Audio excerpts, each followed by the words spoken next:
Messieurs, dames, ladies and gentlemen, if we can take our seats aussitôt que possible, illico presto, s'il vous plaît, because we still have a lot of talking to do. Et on veut finir à l'heure si possible et aussi avoir des questions, vos questions. On m'a déjà approché à ce sujet, on veut faire ça. Donc on va tout de suite commencer.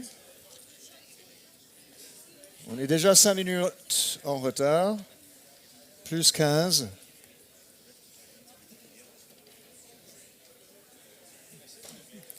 And so this session 3, I'm going to get started now, I guess, if that's all right. It's okay? Session 3, Mission Charter and Regional Engagement. And keep in mind, hashtag Mission Océan, along with the others. And you can see the lineup of speakers. I'm not going to read the roll call here, but you can see the speakers. And we're beginning with Gaetano Armao, talking about the Mission Charter and Regional Engagement. Engagement régional. Okay? So let us begin online with Gaetano Armao, Good morning. vicepresidente della Regione Sicilia. Per favore, Gaetano, incantato di incontrarvi. Good morning. Good morning. You have something to tell us about how the Sicilian region is involved in this effort of Mission Ocean. Tell us about it. Thank you very much, dear colleagues and participants. I am honored to participate in this meeting today, presenting the Sicilian government and the CPMR Inter-Mediterranean Commission. Many thanks for the invitation and regards to the presidency and to the other speakers. Sicily, the largest island in the Mediterranean Sea, is the main of the Sicilian archipelagos, with 20 islands, as you know. Has about 1,500 kilometers of coastline and nearly 100 landing shores of different sizes and functionality. Today, political agenda in Sicily, as well as other European islands, consider climate change a priority, particularly concerning the rising sea levels, the warming and the acidification of the seas and the oceans, the growing impact of desertification, in particular in the inner part of the island, and the proliferation of natural disasters. In this regard, the European Parliament approved last week, as you know, the EU Island and Cohesion Policy, current situation and future challenges, a very important report, pointing out that Ireland and the othermost regions can be excellent bench tests for a range of ecological transition process, and many are seeking to achieve energy autonomy based on renewables. The Sicilian government considers the development of a maritime economy that respects the natural balance of the marine environment to be an important resource and has made the blue economy one of its priorities. Blue economy has been defined the set of the human activities depending on the sea and or underpinned by land-sea interactions and the context of sustainable development. Not surprisingly, the United Nations reinforcing the importance of sustainability defined as a green economy in a blue world. The maritime economy in Sicily employs about 8,000 workers who generate 300 million euros in fishing turnover and 500 million euros in turnover from the processing of fish products. The Sicilian fishing fleet consists in 2,775 boats, accounting the 22.6% of Italy total, and of which 70% are medium and small fishing boats, and 30% are larger in size and engine power. Among the EU funding invested, Sicily is currently using the financial resources provided from the FEAMP, European Maritime and Fisheries Fund, EMFF, 2014-2020, dedicated to the fishing, aquaculture, and processing sectors.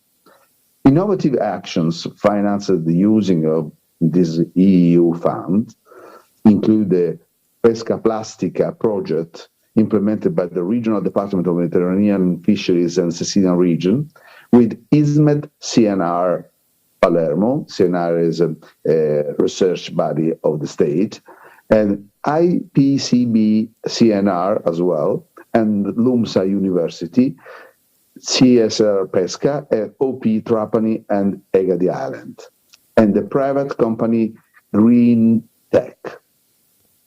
The project aims to develop a virtuous model of plastic marine waste management and utilization from a circular economy perspective.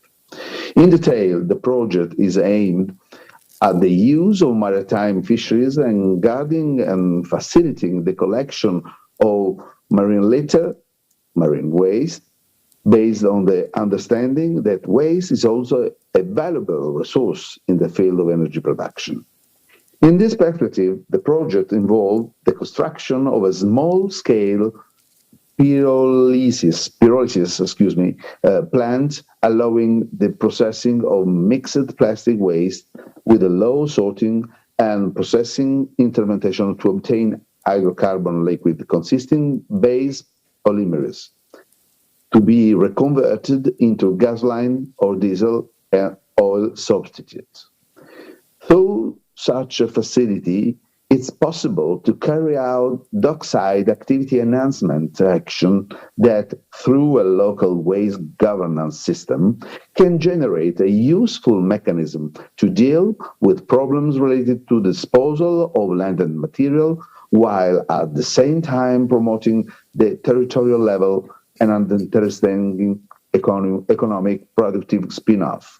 Sicily is also going to implement resources from the incoming operational program of the European Maritime Fisheries and Aquaculture Fund, FEAMP 2021-2027, the next program, whose main objective is to contribute to the environmental and economic sustainability of the fisheries and aquaculture sector by supporting the mitigation of the negative effects caused by the current crisis.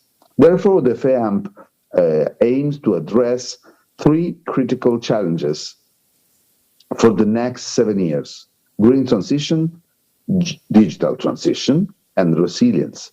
The opportunities are enormous, and the potential of the blue economy can give significant results in terms of employment, economic development, and environmental protection, provided that the fundamental gaps in the interoperability, availability, and integrity of data and social, economic, and environmental levels are overcome. In conclusion, as also stated within CPMR Inter-Mediterranean Commission's framework, we point out that the need to strengthen outreach and capacity building efforts with national, regional, and local government in the Mediterranean. Consequently, the sharing of financing and governance best practice and their integration into territories and policies should be strengthening the economy of this area through wise up of different programs and funds available in the next programming 2021-2027 and beyond. That's all the participants for their kind attention. Thank you very much. Gaetano Armano, grazie molto. Grazie mille. I might mention you are a Siciliano. You're a Siciliano. You graduated from the Università di Palermo. You swim a lot in the Mediterranean. You know the importance. Yeah. In Pantelleria, in particular, it's a wonderful place. I must see that someday. Gaetano, thank you again. Thank you very much. Thank you very much. Thank you. Let me move on to, and it was important that he mentioned this idea of public-private projects, because we want to combine that and also with research and with NGOs. That's what we're all talking about, this sort of synergies that we're looking for. And another way that we're looking, again, we're going to look at the regional side. Christophe Madrol, Ma Région Sud, président de Biodiversité Sea and Coast Regional National Parks Committee. Sorry, I'm saying it in English because it's here listed that way. PACA, Provence-Alpes-Côte d'Azur. Vous étiez avec nous hier soir à cette cérémonie. Ça a dû vous donner beaucoup d'inspiration de montrer cet engagement. You were with us yesterday evening and you gave us a lot of inspiration. You showed your commitment. Well, it's complicated when you are in the local council to have a double speech, so to speak. You have your position as an official. I'm also a politician. I'm committed for the ecology. I'm in love with the Mediterranean, and I feel a citizen. And I will now speak very directly on the need to respond to the emergency. I will not be politically correct. Yesterday, I had to speak in a politically correct way because we had the mayor of Marseille, we had offshore representatives. I have lived and worked at the European Parliament for 10 years, and I see some faces of my friends here. We tried to open some doors to promote the protection of the Mediterranean, and I'm very pleased to see today many of my colleagues from the European spheres and many lovers of the Mediterranean Sea. Yesterday evening I mentioned the ecological emergency, and I ask for the youth forgiveness for our incapacity to concretely tackle issues around the Mediterranean. Of course, the long term is necessary. The issue of maritime transportation, water acidification, this is all important. But for the last 10 years, with my colleagues within the various European ministries, we are pushing this idea, and we would like the International Organization of Transport to accept the new directive. But what's the emergency? My own daughter, she's 5 years old, she played on the beach here last week, and she brought some small things that she thought it were shells. There were no shells, it was microplastics. And there were thousands and thousands of these bits on the beach of Marseille. About 30,000 plastic bottles are poured into the Mediterranean on a regular basis. Some species disappear, some new species, they are being replaced by other species. People talk about that rabbit fish, which destroyed a large part of biodiversity in the Red Sea, and it may sooner or later reach the Mediterranean here, and thousands of hectares of Posidonia may disappear in spite of all we put in place, all we put together. And I must thank the European Commission for what it did to save the Posidonia. But if such invasive species reach the Mediterranean, it will be hectares of Posidonia which will disappear. What about the issue of cleaning our port cities? The issue of thousands and thousands of kilos of waste and pollution. As a citizen and as a politician, I must say that very often Europe is considered by the local actors and by the youth as a European bank to which we must submit very complex issues with very little results on the field. We've got to give our citizens the means to act. We must act in a pedagogical way. Europe acts, not all citizens know it. Europe funds research projects and acts actively on specific missions. It works in the Mediterranean on neighborhood policies. But who knows that in a few years' time we will have European elections, and once again we will have very few voters because people still consider that Europe is far away and it's useless. As a European, I talked yesterday of the Nile reaching and spreading into the Mediterranean. I talked about cats pee. It made people laugh.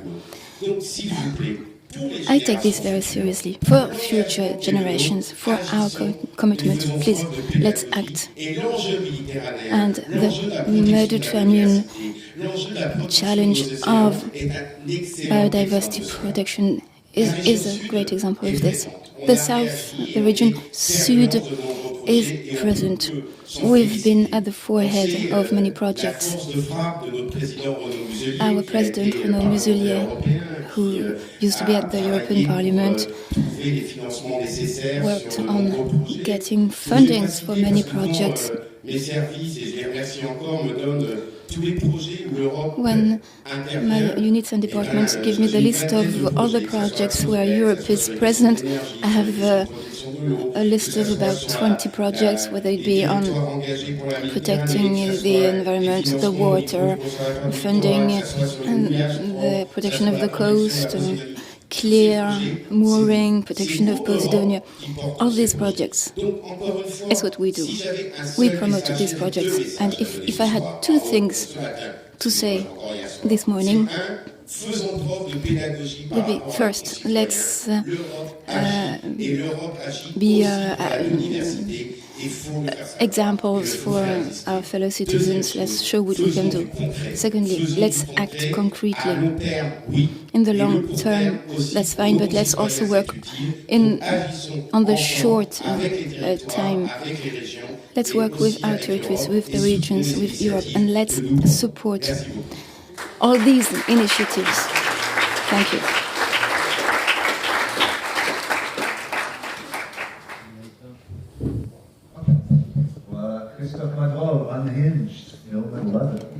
Thank you. Merci beaucoup, Christophe. Merci. Passons à Phoebe Kunduri, Environmental Economics Professor and Director, Sustainable Development Unit and EIT Climate, KIC. Oh, there's a lot of alphabet soup here. But in any case, you're at the Athena Information Technology Research Center. That's the important thing to say. Phoebe, you're online. Can you hear us, Phoebe? Yes, I can hear you very well. Are you with us? Hello, Phoebe. Thank you. Yasu, Hello. how are you? Nice to see you. I'm good. Nice to be with you. Nice to be with you. And you have some examples, again, among others that we've spoken to today about this public-private, getting both the private sector and the public sector to work together on this, on Mission Ocean, right? Yes. Let me try to give you. How much time do I have? How much time do I have? We're way behind, so if you can, parlons peu, mais parlons bien, comme on dit en français. Okay, so basically, I would like to first of all say that I am a professor in economics at the Athens University of Economics and Business, and also at the Denmark Technical University.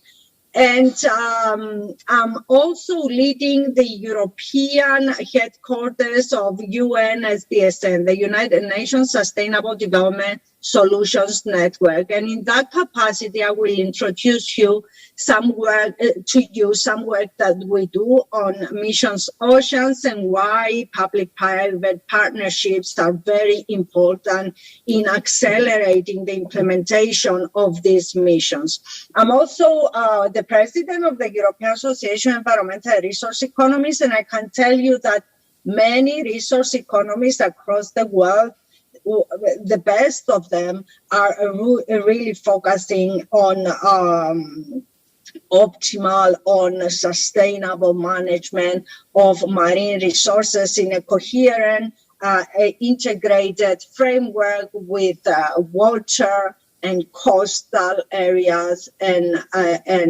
deep water areas. So what we do in UNSDSN as a way to get over the multiple crises that we are facing, the COVID, the economic recession, the climate crisis, the biodiversity crisis, the population crisis, the geopolitical crisis, we focus on different missions. One of them is, of course, Mission Oceans.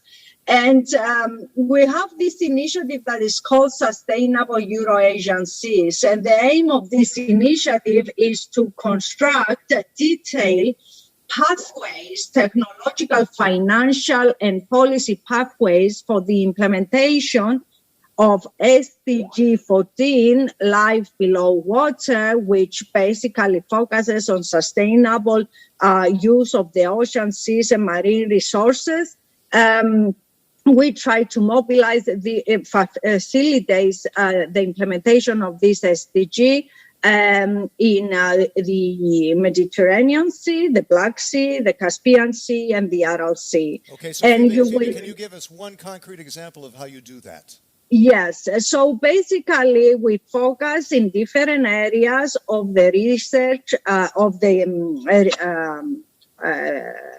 sea basin. It could be the whole of the Mediterranean. I will refer, for example, now at the Mediterranean, where most of the area is. Most of our work is currently focused, whereas this means that we also starting in other areas as well.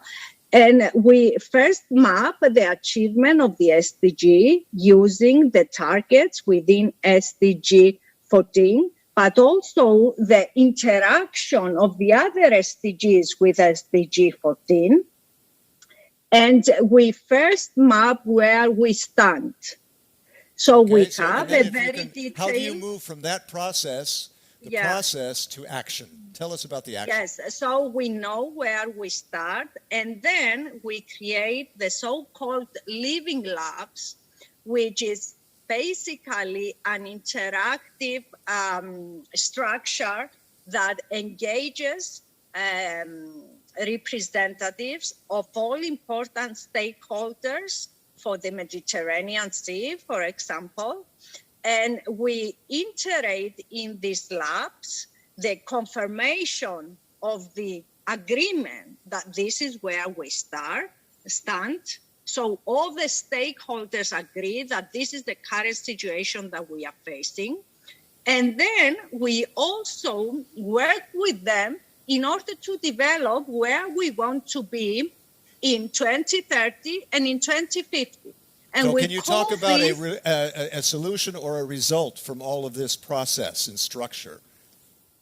Can you give us one example? Let me try to explain. Because we don't have much time. We just have a few minutes. I know. Yeah. And I'm going to explain this in 2 seconds. Yeah. So once we agree on where we want to be in 2030 with regards to the environment, with regards to the economy around the sea, and with regards to social cohesion around the sea, then we build with the stakeholders, with backstaging modes, very detailed technological and social solution pathways. For example. Together with the financing of these pathways, and together with the integration of the policies within the European Green Deal and within UN policies that are drafted based on the Agenda 2030. Okay, we have 1 minute left. Can you give us one concrete example of what all that comes to? Because we want to accelerate this, right? At the end of the day, each region within the Mediterranean, within each country that is attached to the Mediterranean, has technological pathways. They know when they are expected to adopt the, let's say, LNG for their shipping and LNG for their ports, and hydrogen for the transport in the sea, and different technologies for less eutrophication in their aquaculture, and different management schemes and different technologies with regards to their vessels for sustainable shipping. So each and every activity in the ocean, either aquaculture, fishing, transport, tourism, and so on, has its own dynamic and spatial pathway with technological solutions, social and governance solutions, the financing of these solutions, and of course the policy integration. And basically what we do is not just focus on SDG 14, it is focused on the full transformation pathway that we call sustainable use of land, water, seas, and ocean. And this transformation pathway, we showcase the connection between our solution implementation with the European Green Deal policies through machine learning approaches. Great. And Phoebe Konduri, that's great. Thank you so much. Efcharisto. Thank you. Obviously, the importance of environmental economics, of which you are a professor, in making all of this happen. It's an integrated approach. Phoebe, thank you very much. A big hand. Thank you. And we are running way out of time, and we want to get you to lunch on time. So let's move to Maria Garcís, Project and Policy Officer, Inter-Mediterranean Commission at the Conference of Peripheral Maritime Regions. Peut-être que vous pourriez, are we going to speak in English? I will speak in English. In English, because I noticed that you, Région Sud, signed a memorandum of understanding with the International Union for Conservation of Nature, the IUCN, to raise awareness and mobilize. Yes. That's one of the things you can talk about, right? Yeah. Good morning, everyone. Thanks for having us. I'll try to be very quick. Just to give you an idea of what our organization is doing, we are a network of 150 regions from 28 different EU and non-EU countries, and we are organized in different geographical commissions. I represent the Inter-Mediterranean Commission that gathers 40 regions. I'm glad to start my intervention, first of all, saying that last week we held our General Assembly in Seville, and Mediterranean regions discussed very much the ocean mission. It was very present in our discussions. And as a matter of fact, our regions approved what we call the 2022 Final Declaration, which gathers the main messages and line of action of our Commission. And we particularly mentioned the ocean mission and how our network is committed to the mission's implementation and in mobilizing our regions in developed cooperation dynamics towards the fight against plastic pollution over the land-sea interface, which is very important. I am here to to pass on you a very clear message. I don't have much time, so I will just say it. The message is Mediterranean regions are capable, are willing, and are already acting to contribute to the ocean's mission's objectives, and also to the Mediterranean Lighthouse thematic scope, pollution. As we are saying, concrete actions. Being here in Marseille, I'm starting with Région Sud that signed this Memorandum of Understanding with IUCN to raise awareness and mobilize Mediterranean regions around the plastic issue. It's an initiative that, since it was born, tries to be very much aligned to the better extent to the objectives and targets of the ocean mission. And in collaboration with the CPMR, we are trying to call on concrete solutions in the framework of this initiative, such, for instance, setting up a collective charter for the Mediterranean regions to engage in the plastic sea pollution, fight against this challenge. And at the moment, of course, is just an idea that we put in this Memorandum of Understanding, but why not to try to link it with the Charter of the Ocean Mission? Just an idea for the future. Région Sud also has other initiatives. We already heard also from Sicily, other regions, how they are acting very much aligned with the Ocean Mission. For instance, Région Sud also has this Zero Plastic Waste 2030 initiative, an objective not only to remove plastic waste and recycle it, but also to find marine pollution, tackling the issue from its very first phase with the development of eco-design.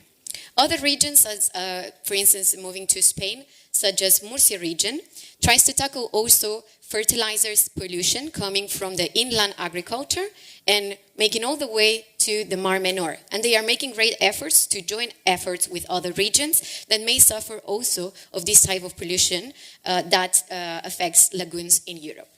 We are also cooperating, triggering discussions with our member regions, maybe in central Denmark, also in Italy, to try to come up with ideas, with proposals to tackle this kind of pollution.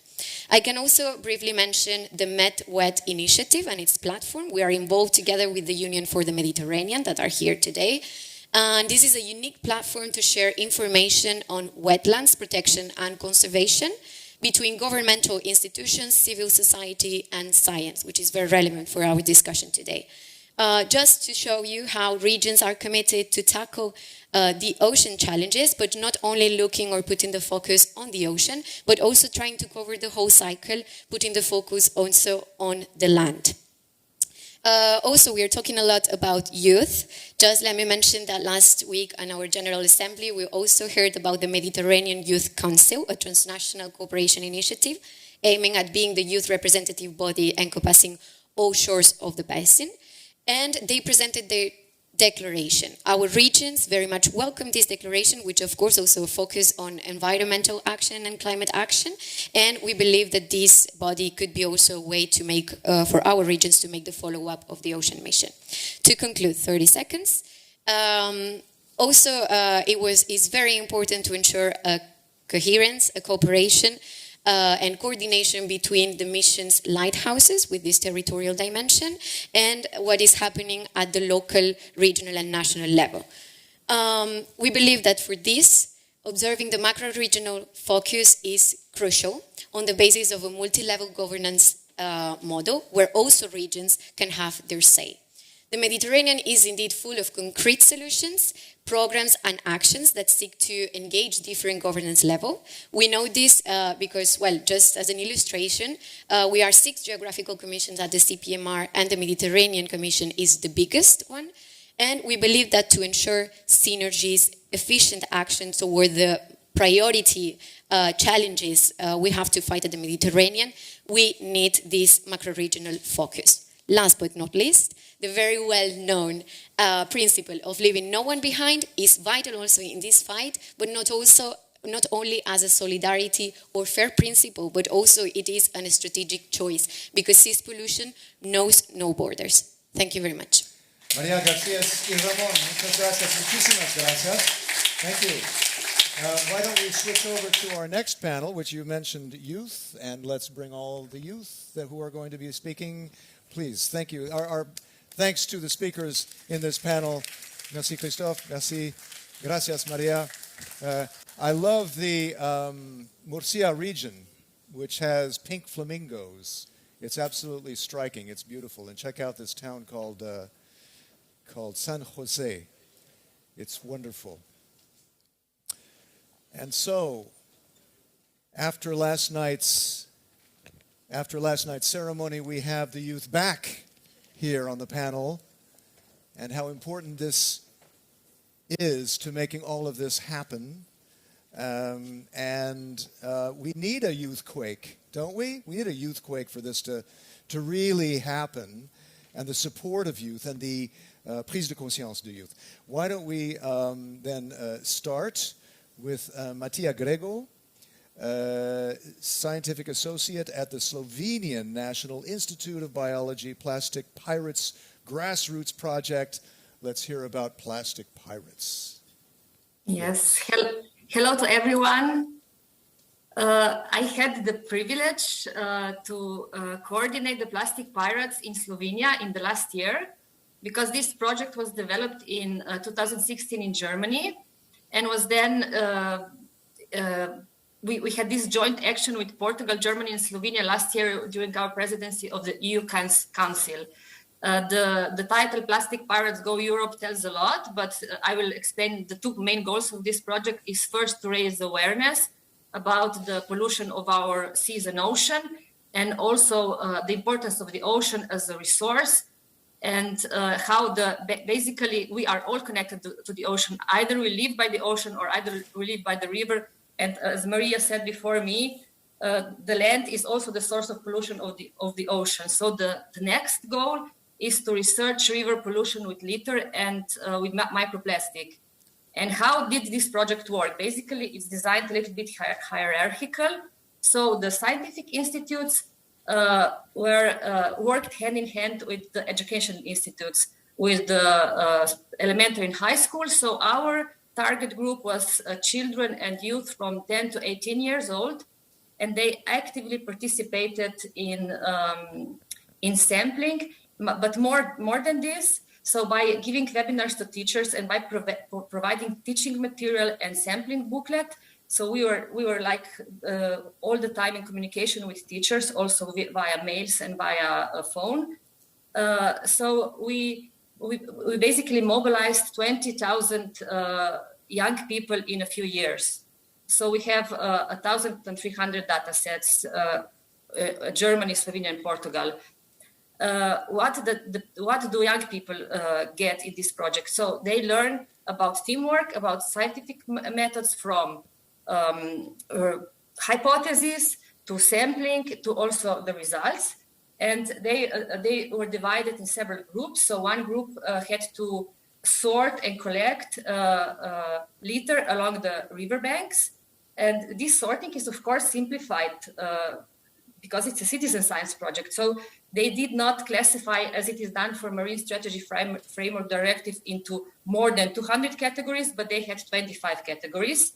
But nevertheless, even with these 25 categories, we could convert this data to policy recommendations. So we could see how much was single-use plastic, how much was plastic, according to the other litter, and it was about 60%. They learned that in an area similar to a classroom, there are on average 24 litter items, which is a lot. So they were surprised about this.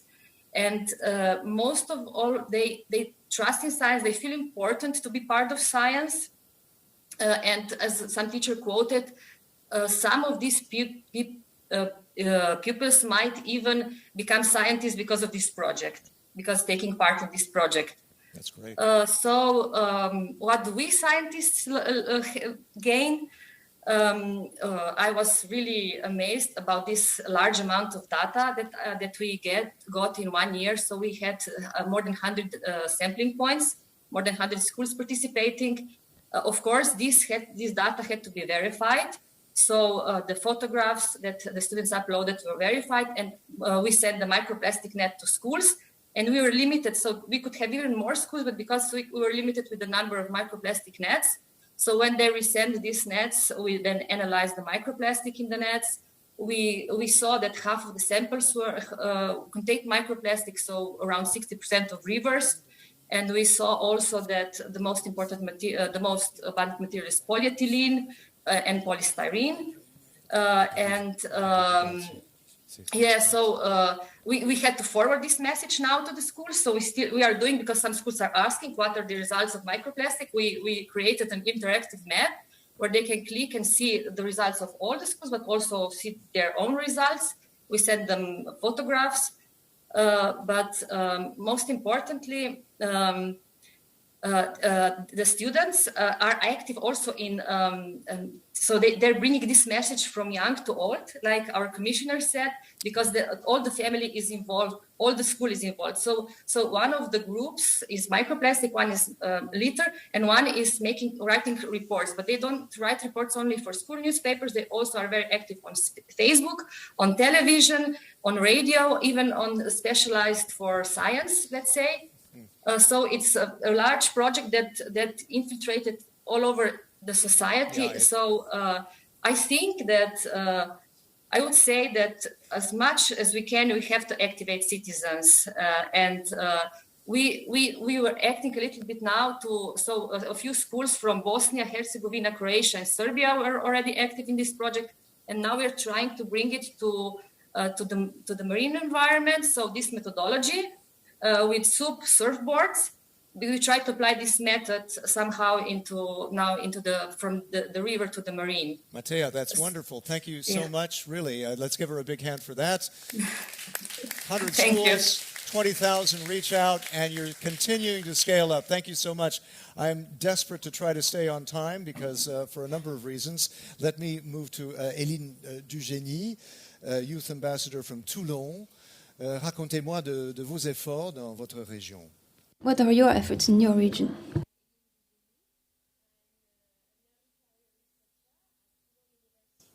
As a teacher in microbiology and a researcher at the Mediterranean Institute of Oceanography, the MIO.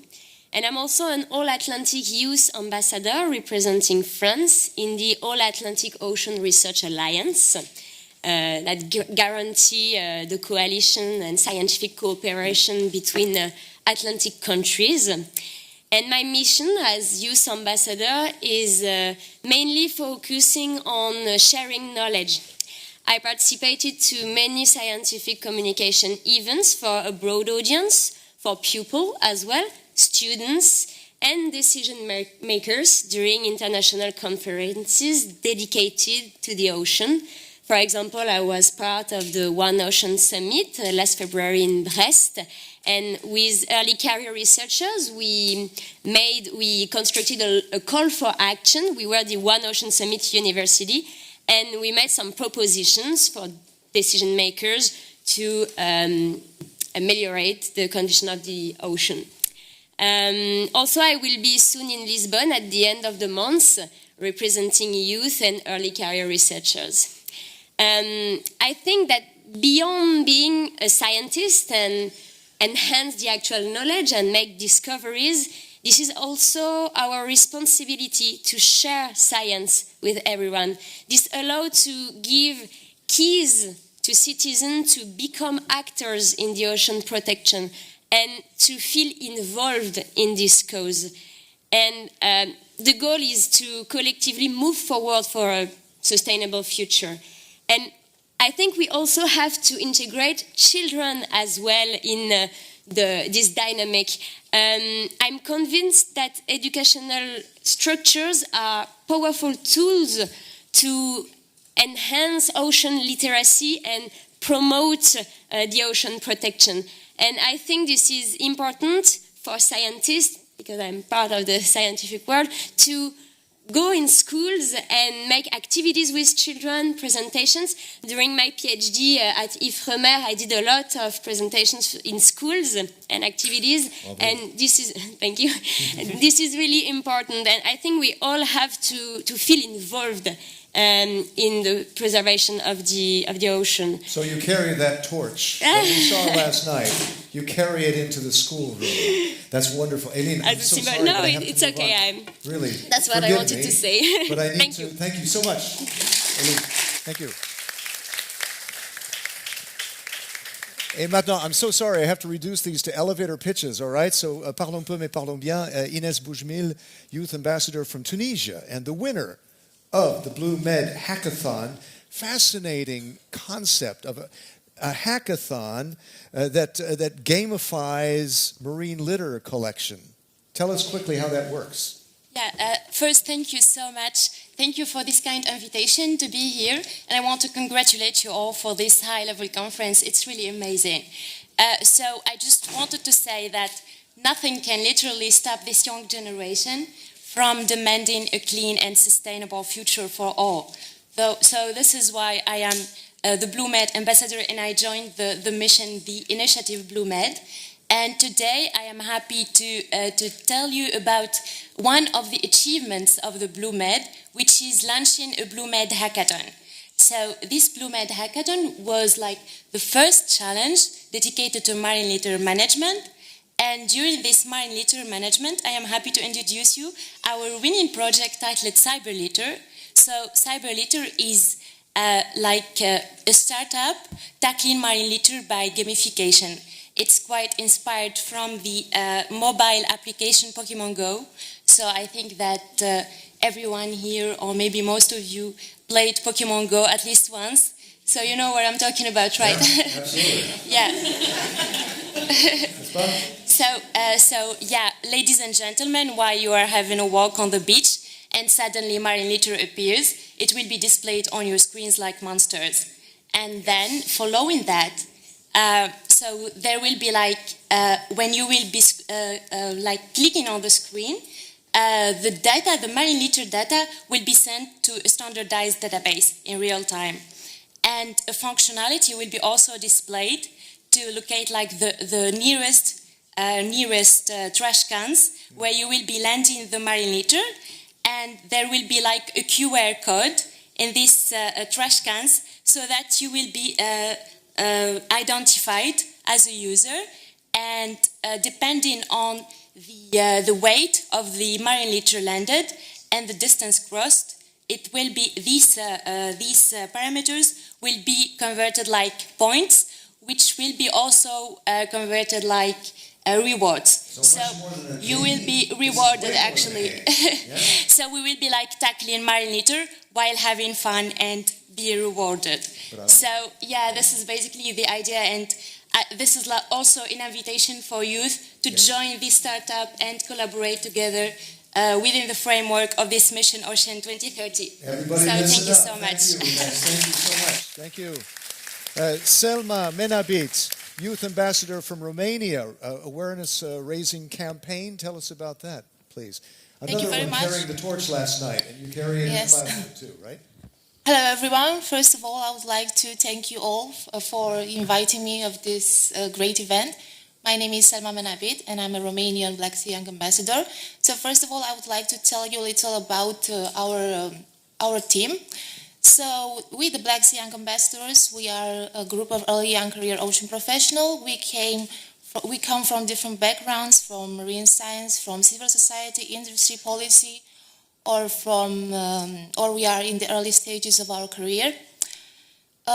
So what is our mission? Our mission is to raise awareness on marine science and blue growth, Black Sea Strategic Research and Innovation Agenda in the Black Sea region. And you do that with workshops for high schoolers, for instance? Yes, I mean, we recently developed a raising awareness campaign. So I recently had this raising awareness campaign, which was split in two main activities. So the first one was a workshop. It was dedicated for high school students. So we raised awareness about the unique features of the Black Sea, its biodiversity, marine protected areas, the marine litter problem in the Black Sea, and also the underwater cultural heritage. And you also take it to the beach. You have a beach activity. Yes, of course. Yes, we also had a beach activity. This one was designed for secondary school children. So the children had the opportunity to identify the mollusk species found on the beaches, and they also had the opportunity to distinguish between the native and the invasive alien species, and they also found out important information about the ecological role of this mollusk in the marine environment. Fantastic. Thank you so much. Thank you very much. Also. Let us also now move on to Martino Kunze from Youth for Ocean Forum. Tell us about that. You have goals of a startup Blue Eco line. Anyway, very quickly, please. Okay, I'll try to be very quick as well. My name is Martino. I'm here as a member of the Youth for Ocean Forum, which is one of the pillars, one of the components of the EU for Ocean Coalition. And this forum is really a platform for young people passionate about the ocean who want to have an impact and want to make a change, to get together, to share ideas and to build bridges to develop solutions. And I joined this forum because I'm a student of economics in Paris, but I've been working for a young startup in Italy that is developing solutions to intercept and to monitor plastics in rivers. And that's how I got to join the forum. And I'm not here to advertise the startup too much, but they also asked us to be very concrete and talk about what we do. So I'll do that a little bit. And since we're all here, I think there's no need to really convince you of the need to intercept plastic in rivers, but I'm going to spend a couple of words on monitoring plastics. Because we know that rivers are a problem, and all rivers are problematic in some way, but some rivers are more problematic than others. And we need to know which these rivers are and how big the problem is. So there's a big need for empirical data, for precise estimates of this. And it's a need that has been recognized at the institutional level already, but the evidence is still lagging behind a bit. And this is because most methodologies still rely on visual observation, on manual visual observation, which is a method which is reliable but not very scalable. And at our startup, we believe there is instead a great potential, as there's been mentioned already, the role of apps and this sort of a new technology. We believe there is a great potential to harness the advancements in artificial intelligence to really scale up this sort of procedure and to automate them and to make them... To to boost ocean literacy. Yeah, that's also part of the goal. Our main goal is really to gather data on plastic, and we believe this is super important for many reasons. There's a policy guidance goal for that. We need policy, and we need policy to be well designed. But there's also the goal of increasing awareness among the general public and among the youth as well. So that's where the ocean literacy comes in. Really. Thank you, Matteo. Thank you very much. Let's move on to Yi Hien, postdoctoral researcher at Université Saint-Louis à Bruxelles. You've got a Youth Earth project. I love this cultural side of using theater and art exhibitions to get the message across. Can you give us an elevator pitch on that?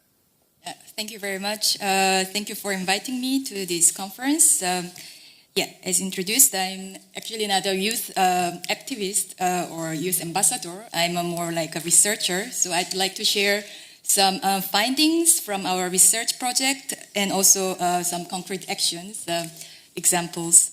So Youth Earth project started last year, so we are still collecting some data, and we interviewed many youth ambassadors and activists at UNFCCC or CBD conferences, international conferences, and they really emphasize meaningful participation, not just consultation, and in the decision-making process. What does it mean? What should we avoid to foster meaningful participation? They talk about tokenism. We have to avoid tokenism, decoration, or essentialism, adultism, or youth washing. So tokenism is the practice of making only a symbolic effort to do a particular thing, especially by recruiting a small number of people from underrepresented groups in order to give the appearance of equality. So we have to avoid this. Or essentialism is the tendency to summarize youth to one or two actors, like, for example, a famous figure, Greta, or organization or movements like the Fridays for Futures, which when the youth is plural. So this minimizes its importance and legitimacy. That youth represents a quarter of the world's population. And adultism, lastly. I never heard of that. Okay. So then, yeah. They know better, right? Exactly. But so adults' attitudes and behaviors that are based on the assumption that adults know what is the best interest of young people, and thus they have a duty to act on them without their consent. What about K-pop for the planet? Okay. So these are more concrete actions to increase the awareness. So I'd like to emphasize we need to make creative connection between youth, environment, and their interest. For example, K-pop for the planet. Or I was in Stockholm 2 weeks ago, and I went to the Fridays for Future protest, and there was a big rappers concert. So they really combined the pop musicians concert and Fridays for Future protest. So those who came to the concert, also they listened to what the young activists are talking about in the protest. And I think that is also another great way to promote That's great. their Different engagement. ways to reach out. Yeah. Thank you. Thank you very much. I am determined to get one question in. One question. And we have a question over here.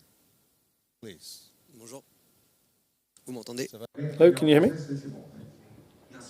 Thank you. Thank you for these different presentations. Tira Maseta from the Research Institute for Development. Can you hear me? Yeah. Thank you for all these presentations. I had a question about cooperation between the two shores of the Mediterranean. Here the idea is that the idea is to see the Mediterranean as a whole and to deal with the different problems such as pollution in the North Shore and on the South Shore. For the time being, the concrete opportunities for collaboration between the different shores are things like the Horizon Europe calls, which were developed, except that to participate in these calls and missions, you have to be a partner associated with Horizon Europe, which is not the case for countries like Tunisia and Morocco, who are still in the process of signing the association agreements. So concretely, in concrete terms, how can we include all of the countries on both shores of the Mediterranean so that we can collaborate in concrete terms in the short term in this kind of action? We don't have much time.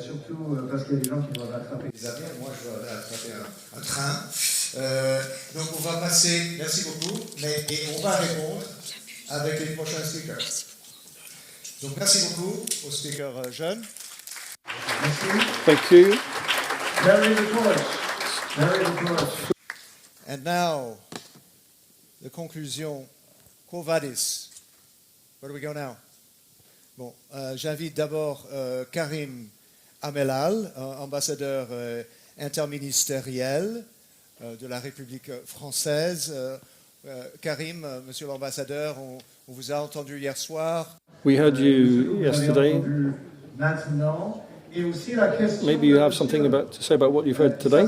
Maybe also an answer to the gentleman's question just now. This is a very important point. How we bring together all of the governments around the Mediterranean.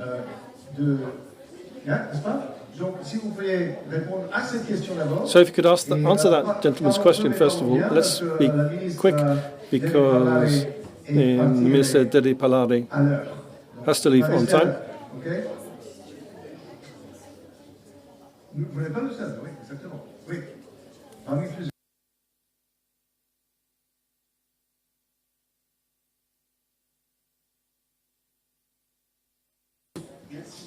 Good morning, good afternoon, everybody. Thank you very much for your very excellent moderation of our meeting this morning, of this work. Good afternoon, everybody. My name is Karim Malal.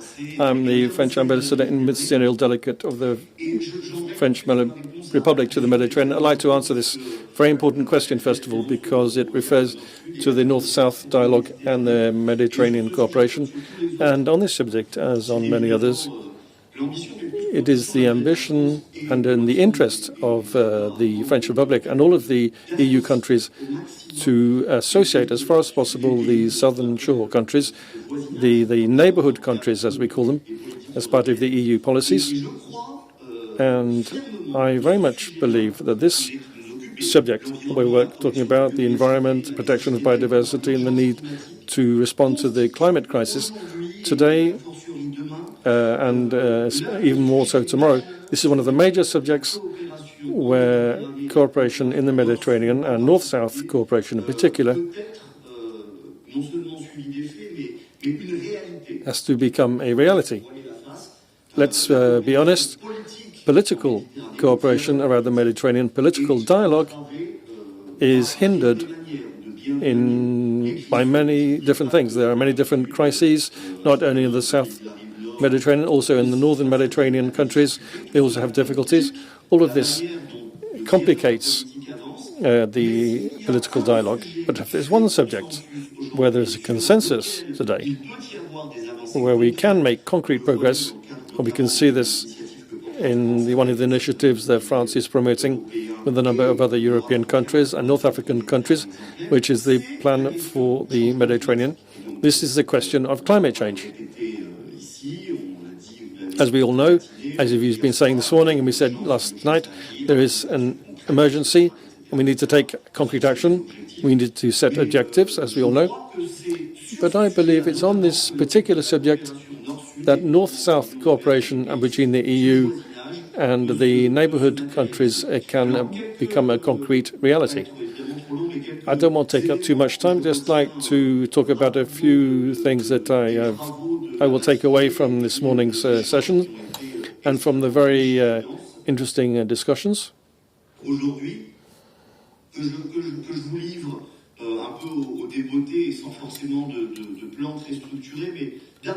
First of all,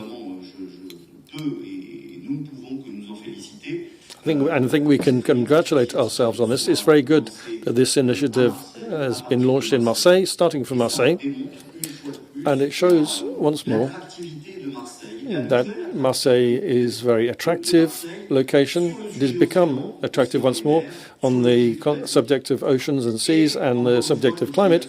And as I said yesterday evening, this suggests that today Marseille in the Mediterranean is a laboratory for concrete solutions to meet various different challenges, such as climate change. So I'd like to thank everybody who has participated in that. And this is absolutely fundamental for Marseille and also, of course, for France. It's very important for it to take place in Marseille. So one conclusion that I draw is the power of the ocean as a regulator of the planet, and as a potential for opportunities and concrete solutions to deal with the different climate change challenges. And a very large part of the answers, I think yesterday, during the inauguration of the Science of Oceanic Science Institute, Professor Samperi talked about this figure. I think 2/3 or 70%, I believe, of the response to climate change requires the oceans. This again reflects the need there is to work more on the question of oceans and seas when we want to respond to climate change. The second conclusion is it's all very well setting objectives for 2030, 2050, 2053, 2050 for the Plan Bleu and 2030 for this specific objective. It's important, of course, to set objectives. We need to have these milestones, but it's a long way away. If we keep setting objectives in the future, this doesn't mean certainly doesn't mean that we should not take action now and seek to have an impact and seek to motivate the different stakeholders before these deadlines, and certainly before 2030. And this reflects the need to set a heading. I think for 2030 for the Mediterranean is an important year. This is the deadline that France set when we organized the Forum of Mediterranean Countries through an advocacy for the youth, which fixed this date of 2030. The third conclusion is a mobilization of the different stakeholders. I think this is obvious, but it's something that needs to be repeated. Young people, as we've seen this morning,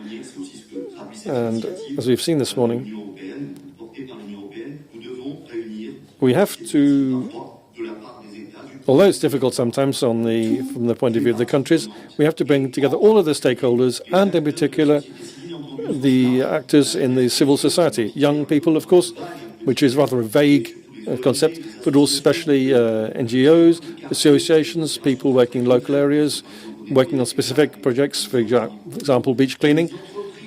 Also companies, economic stakeholders, the local authorities, who here in Marseille, especially the regional council and the metropole council, are very active in this area. And we as governments have to find a means to mobilize all of these stakeholders and partners. We have to involve civil society, but the governments also have to work with the local authorities to find a form of governance, to organize forms of governance, which means we have a back office for local initiatives and concrete initiatives, and for those working in the field.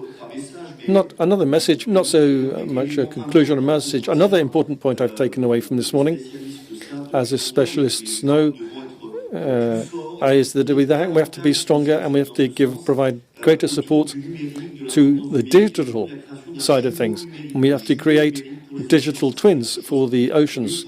This is something that the President Wifremer underlined this, and quite rightly. This is a very useful tool, not only to understand the scales of causality, but also to invent the solutions which will enable us to solve problems on sea and on land, and also to deal with climate emergencies. There are a number of initiatives that are underway, which are supported by the EU and France, and it's very important to go even further in this area. On these subjects, as you know, France and the EU is making every possible effort. I won't list all of the initiatives, the One Youth Summit, the EU's work through the Green Deal, all of the financing that is available. More and more financing is made available and is being mobilized to support concrete actions put in place by civil society players. I think the ambition is there. What we need to do now is to achieve results. That's why it's important, as I said, to set deadlines or milestones where we'll be able to measure the impact of actions that are taken. Another important point, not necessarily from the discussion today, but in a more broader sense, where I think France needs to do more work, is around the Barcelona Convention. The Barcelona Convention is an exceptional tool. It's underestimated, I think, and from the point of view of France, whereas other countries use the Barcelona Convention and are able to mobilize the Barcelona Convention much more. I think that we in France have a capacity to take more action, especially for protecting biodiversity and protected areas. And it seems to me, and this is a mea culpa from France in a collective sense, that I think we have underestimated and underused this important Barcelona Convention, which is an absolutely fundamental tool in the Mediterranean to be able to achieve concrete results on these very important subjects. And finally, it seems to me that these 2 days with the opening yesterday evening, but also with the work of the AMU, the Aix-Marseille University, and also with the Fremer, and this day of discussion, all of this underlines the decision that has been made to achieve results by 2030, and also a promise, because a lot of words are spoken constantly, a lot of words that come up over and over again in the international conferences, and this kind of symposiums about youth, the importance of taking action and making commitments, etc. I know this because I participate in these events very frequently myself, but this initiative is a concrete initiative which shows that nevertheless, in Marseille, as in elsewhere in the Mediterranean, progress is being made. We need to move forward more quickly, no doubt, but in any case, things are being done. There is progress being made, and there is a process underway. There is momentum that is in place. It's a race against time, of course, because of climate change. I hope we'll be able to win this race, but this initiative, like many others, shows that the people are now aware of the issue and concrete actions are now being taken. Thank you very much. Thank you very much, Karim Amelal. Okay. I like the idea of Marseille being a laboratory for solutions. Oui, si vous voulez, oui, absolument. Donc, merci beaucoup, Karim. Et dernièrement, and lastly, is Maria. You have the last word, Maria Cristina. The pressure is on. Maria Cristina Messa, Signora Ministra dell'Università e Ricerca. You are a medical doctor from background, so you know what you're talking about. Also a researcher. And I noticed that you signed an agreement with the Ministry of Infrastructure and Sustainable Mobility to coordinate efforts with universities and research as an example of how mobility and research and science can help to reinforce efforts to improve mobility. We could probably do the same thing with this. With this. Right? I do my best. Okay. So first of all, thank you very much, and also for your very active coordination of this morning, and I'm really glad to be here. First of all, because I could hear talks that I usually don't have the chance to hear, particularly from the youth researcher, but also from other people. And second, of course, as I said yesterday, when the torch was handed to Italy, that Italy is absolutely committed and fully support the implementing of the mission Restore Our Ocean and Waters by 2030. So let me recall again my interest and the full approval of the many different initiatives that are targeting our Mare Nostrum and the ocean, and that have been promoted and supported financially also by the European Union. it's very important for people to tap into such a stimulating European framework, which also has a structuring effect on how we now organize and roll out our national priorities and related funding. You would not be surprised that Italy is so much involved in this cause and participate actively to EU calls, to partnerships, joint programming initiatives. And let me just remember a few of these. First of all, the importance of the Blue Med research and innovation initiatives for blue jobs and growth in the Mediterranean area.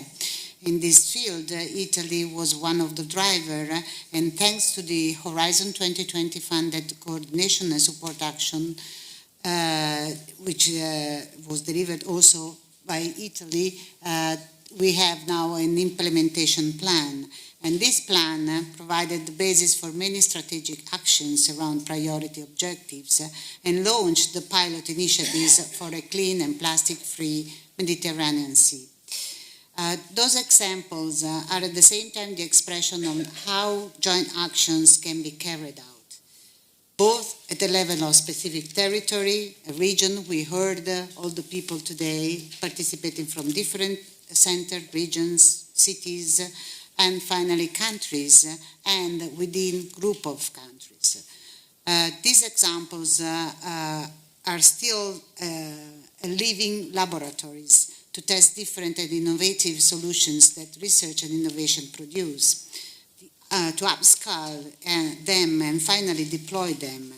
And this is what Lighthouse of the EU mission will have to deliver. More specifically, in the Mediterranean, the Lighthouse will need to deliver on ambition targets to achieve the objective of a healthy and pollution-free Mediterranean Sea. And we see our engagement in the mission Lighthouse as mutually beneficial.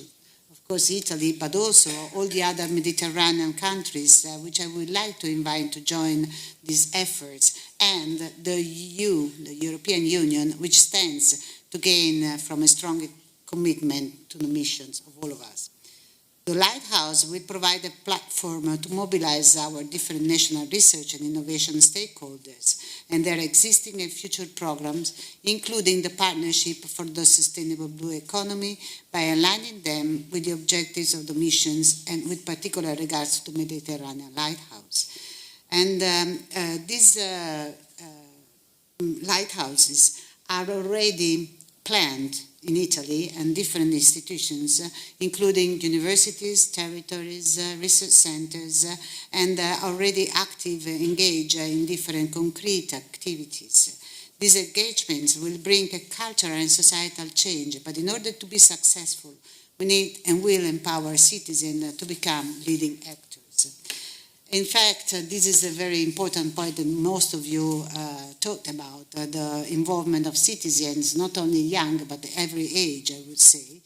And this is strongly emphasized by the mission implementation plan and to launch effective involvement of citizens. And I heard very interesting initiatives from the youth ambassadors in this sense. So multiple concrete actions of citizen science and citizen engagement have been launched following the most innovative approach proposed, for example, by the board chair by Pascal Lamy.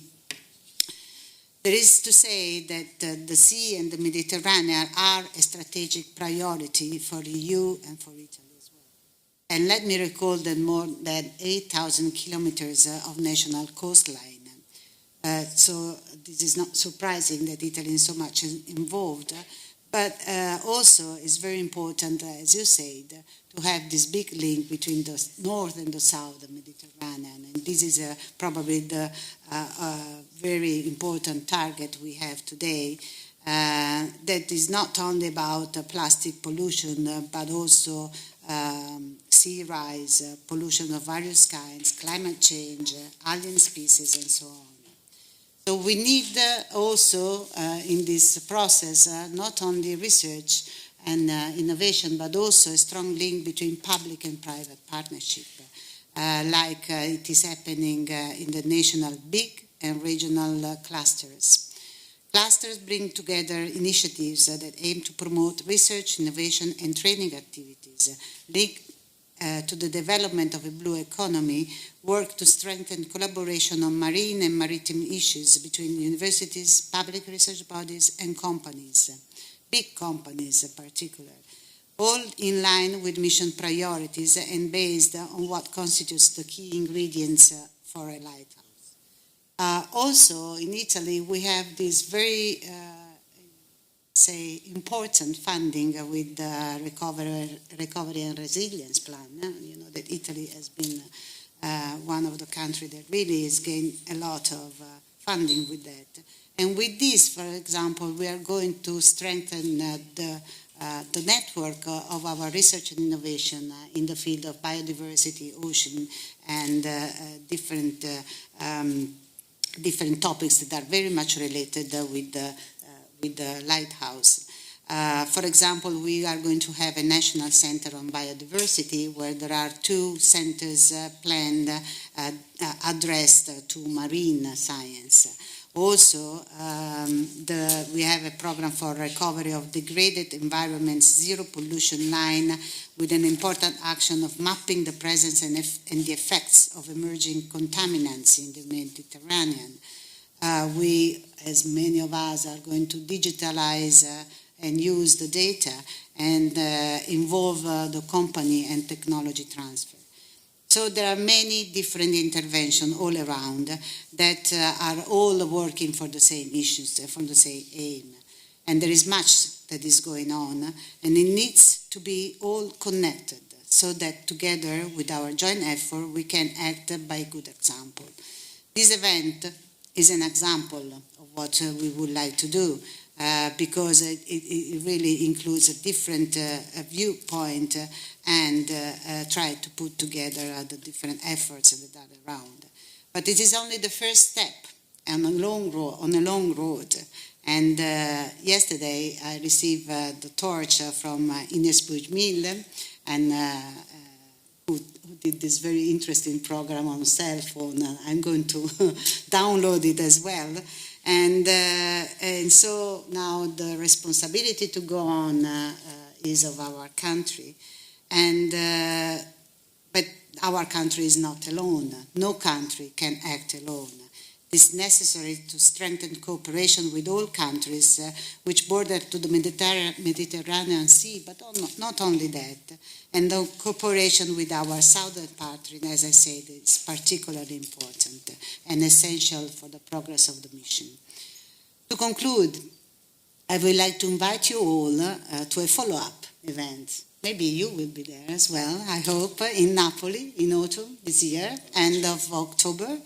And also, for this reason, we are ready to support the implementation of the mission Restore Our Ocean and Waters by 2030, just mentioned also in yesterday G7 Science Ministers, where we all agreed on this support, and to approve also the mission charter, which will be launched in Lisbon. From the many enthusiastic interventions today, I'm really convinced now that much exists. I would say that's why I'm here, has to be rely on knowledge, experience, competencies, but has to add much more on that. And I guess that our young told us that to be a researcher now means a lot of things. Not only doing research, but have all the people included and involved. Thank you very much. Thank you very much. Thank you for that diagnosis. It was a positive diagnosis. And our thanks to everyone, all the speakers, the interpreters, the tech team, the European Commission, Provence Alpes-Côte d'Azur, everyone who helped to make this all possible, and you for being here, and those of you also who are looking in from the internet online, thank you for joining us as well to this Mission Ocean event. There will be more. It will continue. Also keep in mind those hashtags. We can put those up. Hashtag Mission Ocean, hashtag EU Missions, hashtag Horizon EU if you have anything to add to this conversation, and if you could cast wider what we heard about today, a lot of great ideas. The ocean is the laboratory to make things work. Let me invite the participants to move to the Palais du Pharo for a networking lunch. And there is later, for those of you who would like to, there's a side event for a Sustainable Blue Economy Partnership. It's a workshop that will be at 14:30 CET. So we hope to see some of you there. My name is Chris Burns. Thanks very much. See you next time. Thank you.